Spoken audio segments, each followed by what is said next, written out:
Bom dia, boa tarde, boa noite. Vamos lá, pessoal. Segunda parte do capítulo 17 do Manquio. Na aula passada a gente tinha dado uma olhada, a gente está discutindo sobre teoria de investimento, né?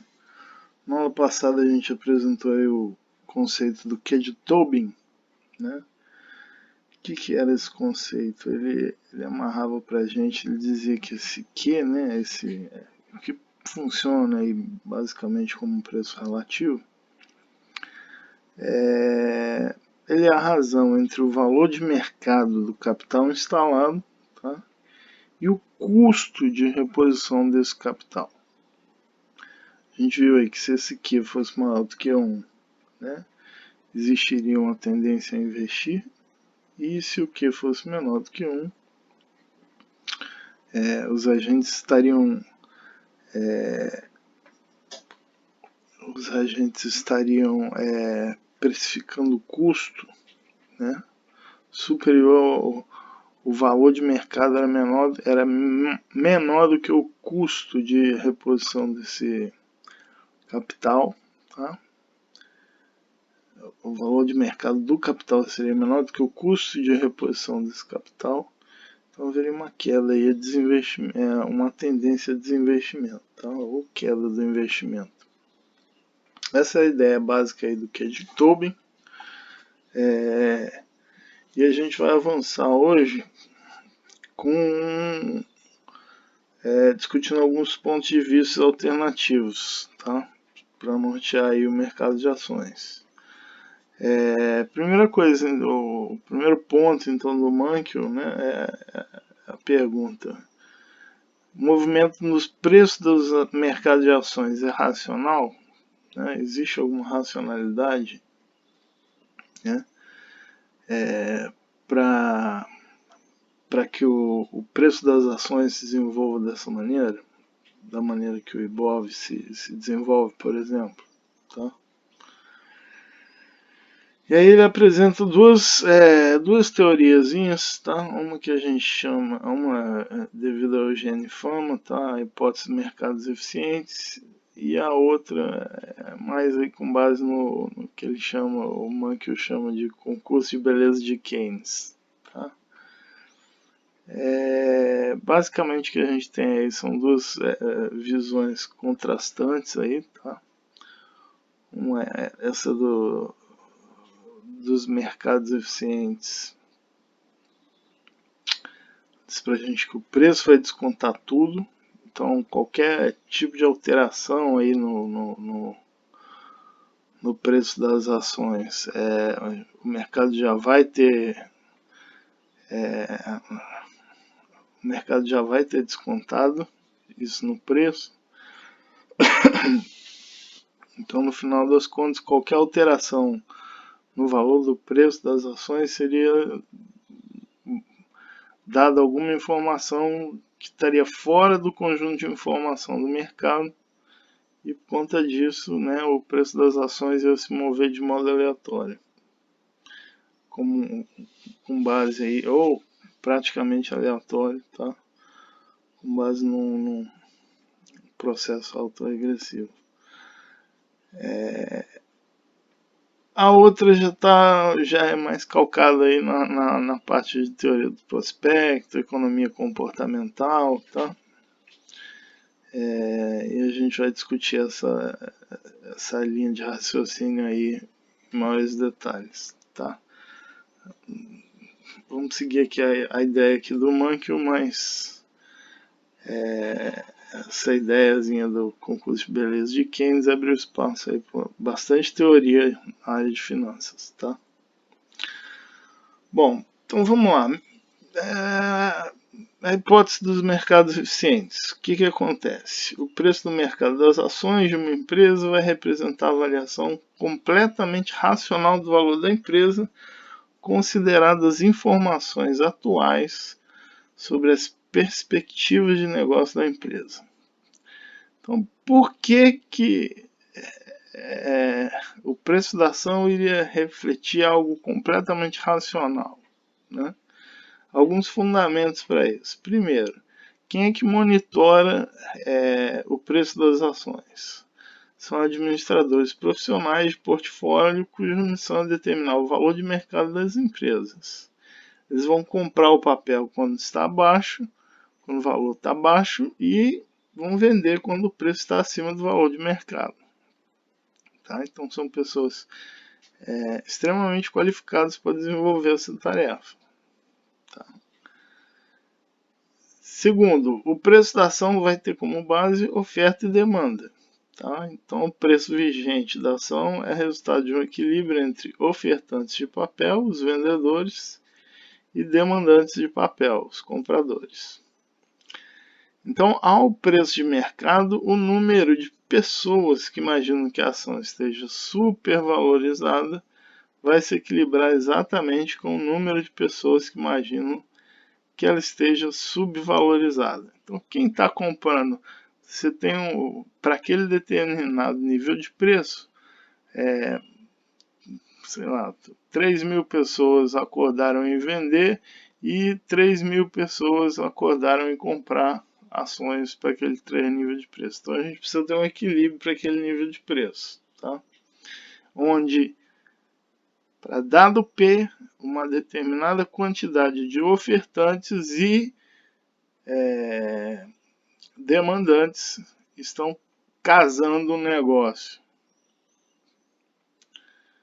Então é preciso ter um equilíbrio, certo? Para aquele nível de preço, as quantidades entre pessoas que estão interessadas em vender e pessoas que... Eu estou interessado em vender 3.000 papéis, por exemplo, da Petrobras. Se não tiver eu estou interessado em vender 3.000 papéis ao preço de 40, por exemplo. Se não tiver um demandante para comprar aqueles 3.000 papéis ao preço de 40, esse negócio não fecha, não vai haver equilíbrio, certo? Então, o número de pessoas que imaginam que a ação esteja supervalorizada vai se equilibrar exatamente com o número de pessoas que imaginam que essa ação esteja subvalorizada. Se a gente tem como base o cidadão comum do mercado, o valor da ação deve estar relativamente bem estimado.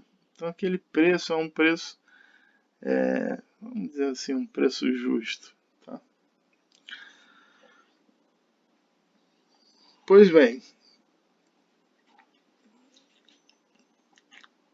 Bom, se essas duas hipóteses são verdadeiras, tá? Se a gente tem agentes racionais aí monitorando o preço das ações e são eles que movimentam o mercado, e se existe um equilíbrio, tá? Então o mercado de ações vai ser eficiente do ponto de vista da informação, ou seja, ele vai refletir todas as informações disponíveis sobre o valor do ativo. O preço das ações se modifica quando as informações se modificam. A única coisa que pode causar alterações no preço das ações é a ocorrência de fatos novos, imprevisíveis, que modifiquem as percepções do mercado em relação ao valor da empresa. Por essa razão, alterações no preço das ações devem também ser imprevisíveis. Vamos findar aí num passeio aleatório. Tá?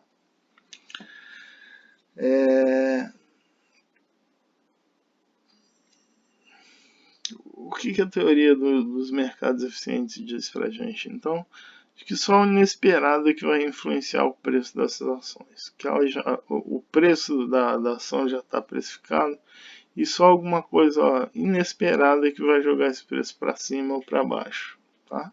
Ele pode se alterar um pouquinho, tá? Mas vai se alterar de maneira errática, de modo que ele tende aí a ficar estacionário numa tendência ou estacionário, tá, numa média.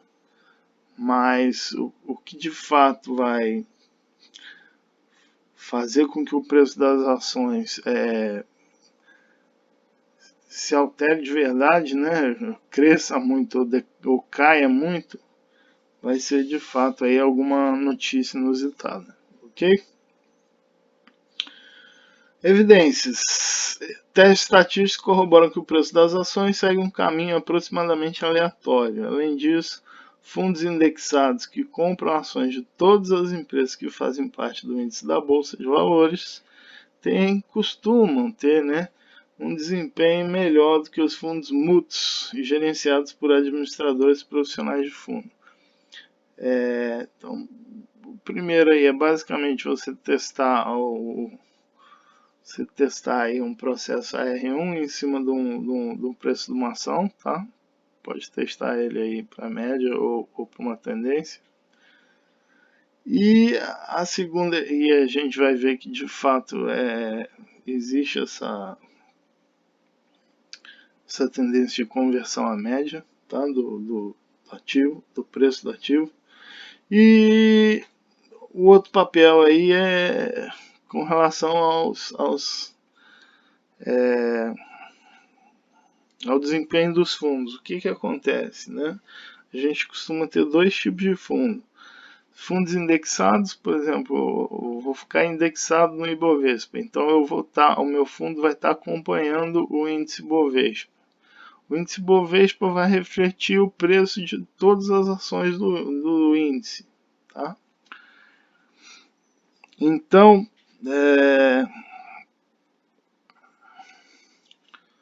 um fundo indexado vai estar me gerando mais ou menos a valorização do Ibovespa, tá? Se eu acredito que...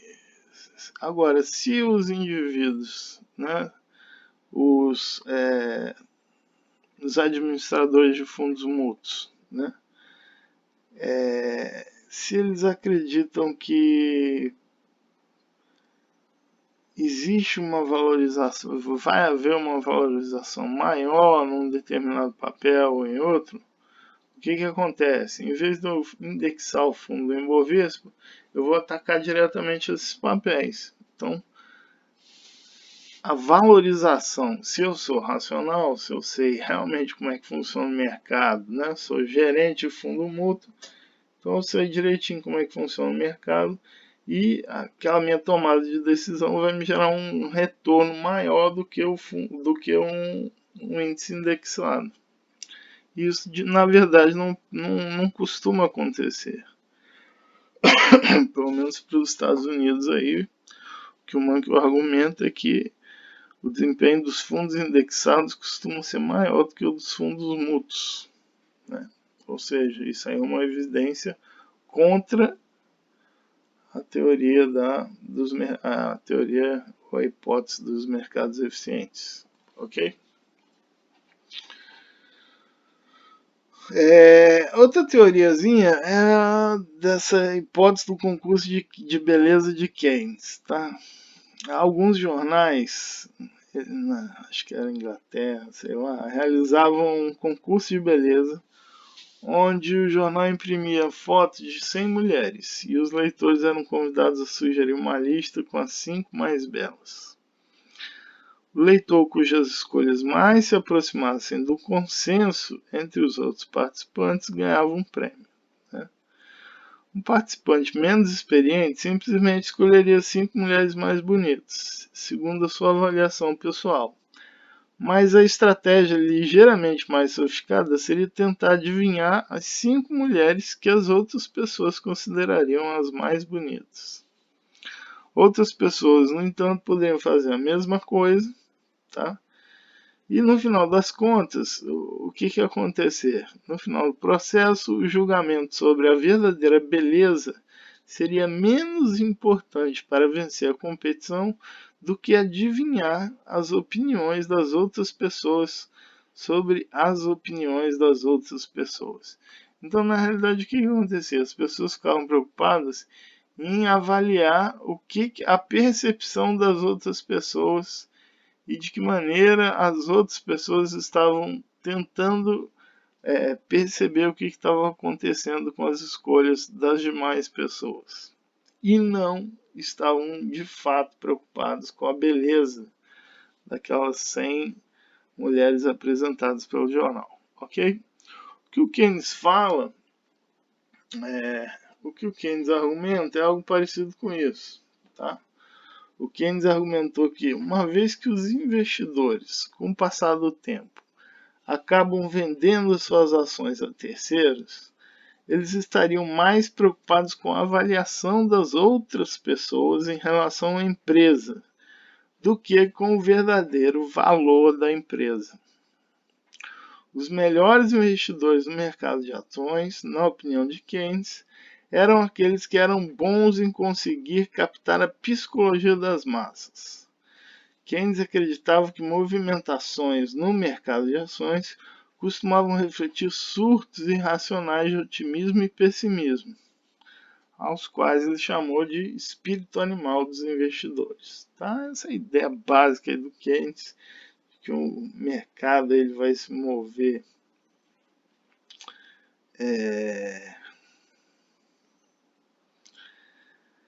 de acordo com um padrão aí ditado pelos investidores, né? E esse padrão aí pode estar refletindo inclusive surtos irracionais de otimismo e pessimismo, seriam os movimentos em manadas aí, espírito animal dos investidores, que gerariam comportamentos em manadas irracionais, tá?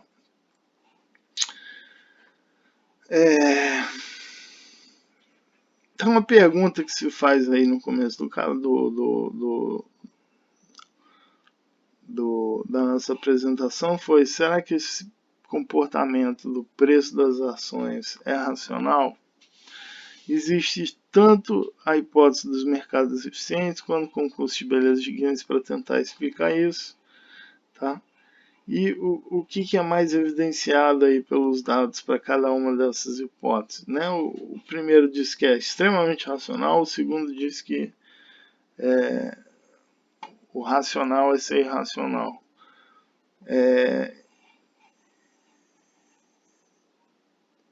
E o que os dados dizem aí a respeito disso? Essa hipótesezinha dos mercados eficientes é uma hipótese muito arraigada já, tá? Muito do que a gente de fato, várias proposições aí do modelo de mercados eficientes, tá? Vão receber o apoio aí dos dados, ok? Concurso de beleza de Keynes, a gente também vai ter algumas influências, a gente também consegue ter algum suporte disso daqui nos dados, ok? Então são duas teorias, é difícil confrontar elas duas, tá? De maneira sólida, mas a gente tem algum embasamento para as duas, né? Então aí é mais uma questão de hipótese mesmo do que outra coisa, tá? Outro ponto do Mankiw é a questão de restrições ao financiamento. O que acontece, né? Aqui no capítulo 16 a gente tinha visto lá restrições ao consumo. O que aquilo ia fazer? Ia fazer com que o indivíduo, né, ele não conseguisse maximizar, ia fazer com que a utilidade, o nível de utilidade, restrições ao consumo poderiam gerar um nível de utilidade do consumo inferior ao que estaria disponível para o indivíduo caso fosse permitido a ele se financiar com algum empréstimo, tá? Aqui vai funcionar da mesma maneira. O que acontece? Uma restrição ao financiamento da empresa? Uma restrição ao financiamento da empresa não vai permitir que ela invista da maneira que estaria disposta a investir, tá? O modelo neoclássico ele pressupõe que as empresas estão dispostas a arcar com esses investimentos e sempre haverá recursos disponíveis para esse financiamento. Então, sempre que a empresa quiser se financiar, tá? Quiser investir, ela vai ter recurso para se financiar. Essa hipótese, entretanto, não é muito realística. O que acontece? Às vezes o crédito se contrai, certo? Às vezes a empresa não apresenta um fluxo de caixa condizente com o investimento que ela quer realizar, tá? Então, isso aí são um tipo de restrições ao financiamento que podem tornar ao investimento mais sensível às condições econômicas atuais. Então, o investimento, por conta dessas restrições, ele pode não responder da maneira que deveria a flutuações econômicas. Tá?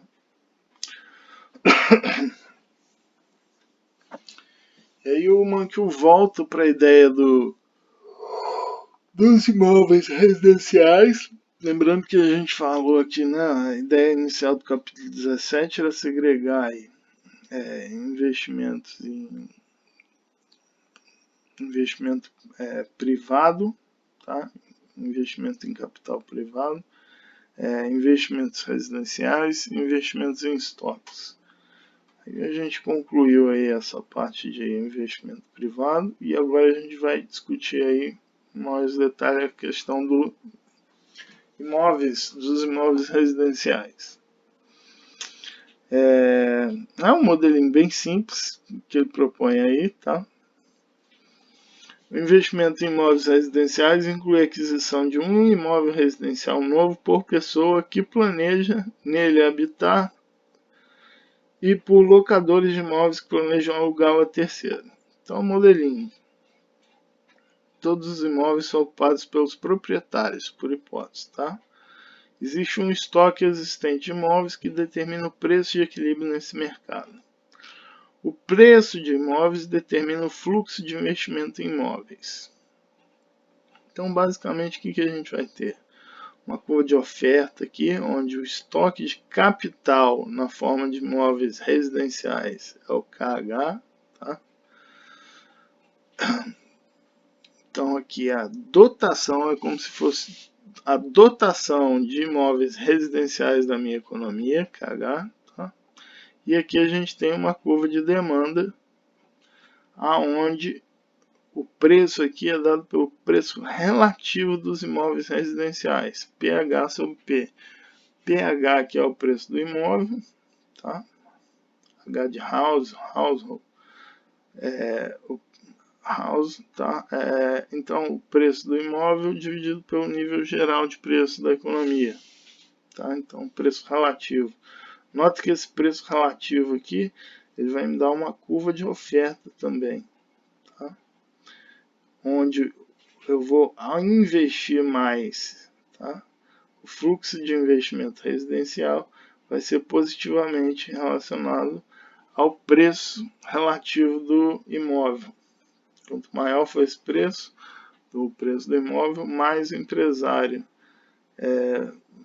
imobiliário vai estar disposto aí a ofertar mais. Tá? Essa é a ideia. A gente viu lá que a teoria é que o investimento em capital fixo privado vai depender do preço de mercado do capital instalado em relação ao seu custo de reposição, certo? O que era um preço relativo, tá? Ele vai depender dos lucros esperados de se ter propriedade do capital instalado. No modelo do mercado de imóveis residenciais, o investimento em imóveis residenciais vai depender do preço relativo desses imóveis, como a gente viu lá. O investimento vai depender do preço relativo dos imóveis, certo? O preço relativo dos imóveis, por sua vez, depende da demanda por imóveis residenciais, que depende do aluguel imputado que as pessoas esperam receber a partir dos seus imóveis. Consequentemente, o preço relativo dos imóveis residenciais desempenha quase o mesmo papel em relação ao investimento em imóveis residenciais que o Q de Tobin em relação ao investimento em capital fixo privado. Vixe, que lixo. Bom, no final das contas, A ideia do Q de Tobin é um preço relativo onde a gente tem o valor do capital dividido pelo custo de reposição do capital. Tá? Isso daqui vai determinar o investimento em capital fixo privado, Q de Tobin. E o preço relativo do imóvel vai determinar o investimento em imóvel residencial. Tá? No final das contas, o que o banco quer fazer é mostrar isso. Tá? Que existe uma relaçãozinha aí entre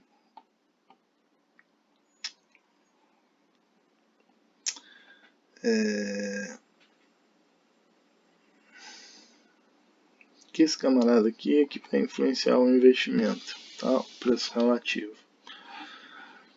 O que aconteceria, por exemplo, se a gente tivesse um aumento na demanda por imóveis residenciais?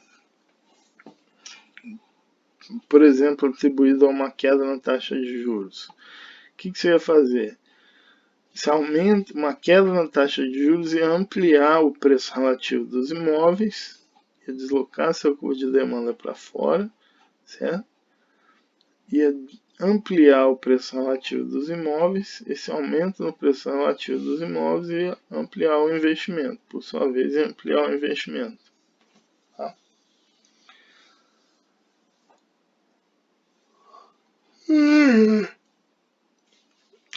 E aí o Mankiw mostra aí, o que a gente está amarrando aqui, que existe uma relação positiva aqui entre preço relativo e investimento. Tá? E ele mostra aí os preços reais dos imóveis e o imóvel residencial, o número de imóveis residenciais em início de construção. Tá? Ou seja, preço e investimento. O que está acontecendo? A gente observa aí uma correlação basicamente positiva aqui, tá? Entre os dois. Essa queda abrupta aqui no nível de preços foi por conta do subprime e a gente vê aí que o investimento residencial caiu bastante nos Estados Unidos. Okay? Crise do subprime, 2008, 2006, 2007. Tá? Muito bem. Por fim, o Mankiw discute a ideia dos investimentos em estoque. O que são esses investimentos em estoque? Né? Investimento em estoque no Brasil, tanto no Brasil quanto nos Estados Unidos, é muito pequeno. Tá? Nos Estados Unidos chega a 1% do PIB, tá? Aqui menos que isso. Pequeno, mas não é desprezível, né, pessoal? Então, numa recessão típica, mais da metade da redução do gasto vai decorrer do declínio de investimento em estoque. Mas por que as pessoas costumam manter estoque? Né? Primeiro, você estabiliza o nível de produção. Tá? Então, se tiver oscilações aí no nível de produção, você consegue estabilizar ela com estoques.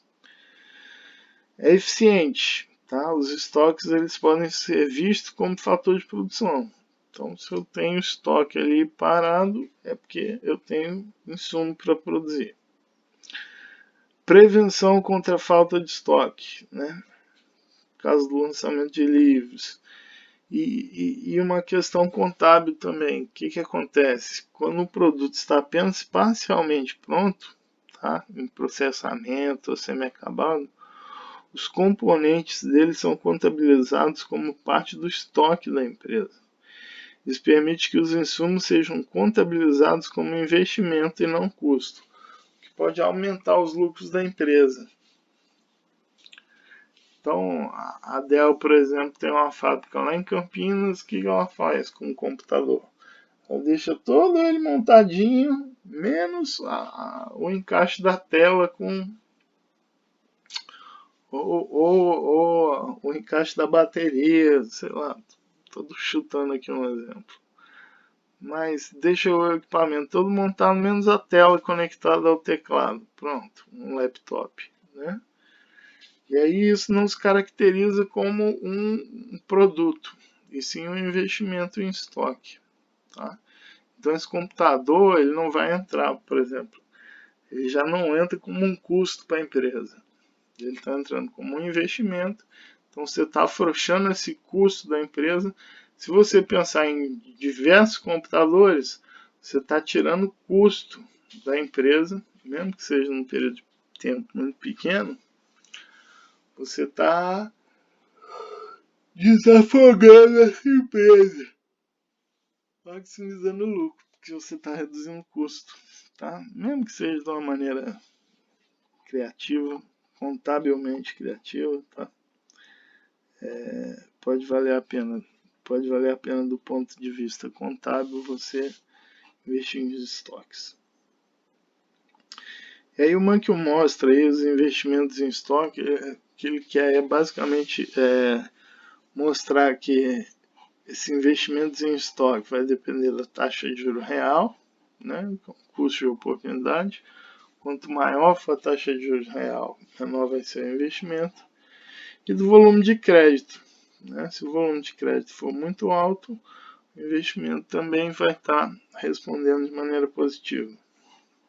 Então aqui a gente tem aí o ano 2006 até 2010 os investimentos em estoque para os Estados Unidos. A gente vê aí que começou com 59 bi de estoques, depois caiu para 36 bi, 145 bi e retornou para 56 bi. Um número extremamente oscila bastante. Então, o que o Mankiw conclui aí? Né? Que todos os tipos de investimentos são negativamente correlacionados com a taxa de juros real. Um aumento na taxa de juros vai aumentar o custo do capital para as empresas que investem em instalações e equipamentos. Vai aumentar o custo inerente à tomada de empréstimo para os compradores de imóveis residenciais e ele vai aumentar o custo de manutenção dos estoques. Deslocamento da função investimento podem se dar devido ao aperfeiçoamento da tecnologia disponível, que promove um crescimento de produto marginal do capital e eleva o investimento em capital fixo privado, por exemplo. Devido ao crescimento populacional, que aumenta a demanda por imóveis residenciais e o investimento por imóveis residenciais. Devido a políticas econômicas, tais como mudanças no crédito fiscal para investimento e o imposto de renda da pessoa jurídica, que alteram os investimentos, os incentivos ao investimento e assim deslocam a função investimento. Tá? Outra coisa que a gente vê é que o investimento é extremamente volátil ao longo do ciclo econômico.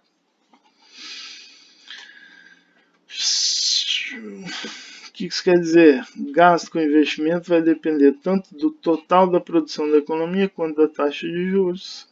No modelo neoclássico de investimento em capital fixo privado, o nível de emprego mais elevado aumenta o produto marginal do capital e o incentivo ao investimento.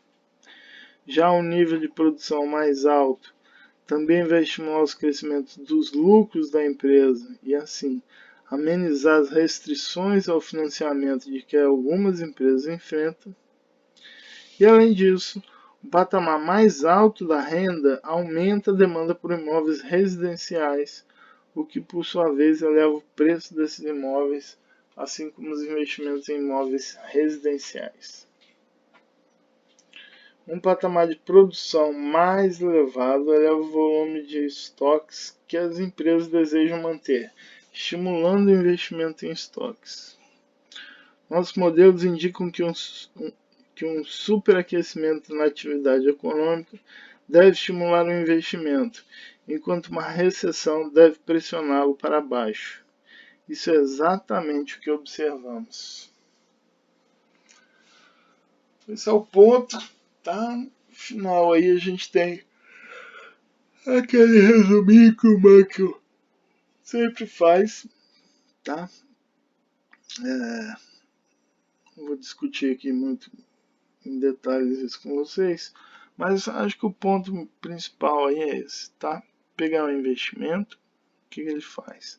Pega o investimento, quebra investimento privado, investimento em capital fixo privado, investimento em capital residencial e investimento em estoques. Tá? Qual é a ideia dele? Mostrar que existe restrição ao financiamento, por exemplo, de imóveis ou de capital próprio, tá? E todos esses tipos de investimento respondem à taxa de juros de maneira negativa. E existem aí algumas teorias para explicar, principalmente, né, o investimento de capital fixo privado, que buscam explicar aí o comportamento do preço das ações, do preço agregado das ações, vamos dizer assim, que seria aí a ideia de um preço para um índice, pode ser Ibovespa, SP500, por aí vai. Ok, senhores? Essas teorias estão embasadas aí na ideia do Kate de Tobin, na ideia do concurso de beleza de Keynes e na hipótese dos mercados eficientes. Acho que o quente desse capítulo é essa ideiazinha aí, calcada aí na parte dos investimentos agregados. Muito bem, próximo ao capítulo 18.